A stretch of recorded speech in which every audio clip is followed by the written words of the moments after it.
Ano?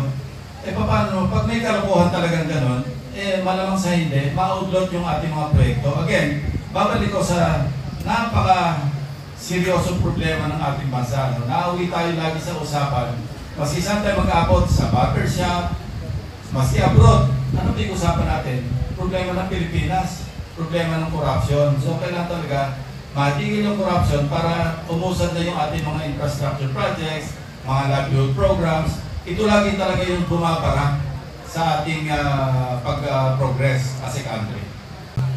Infrastructure is not only roads, it is also buildings. Yung sinasabi mo, railway, pier, airport.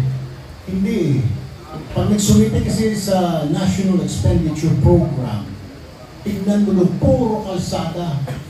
Bakit kalsada? Kasi medyo malaki ang kickback sa totoo lang. That's what I'm saying. Next Congress, sa 20th Congress po, hihimayin natin ang mabuti, sisilipin po yan, na parang hindi po nisasayang because it's really tiring.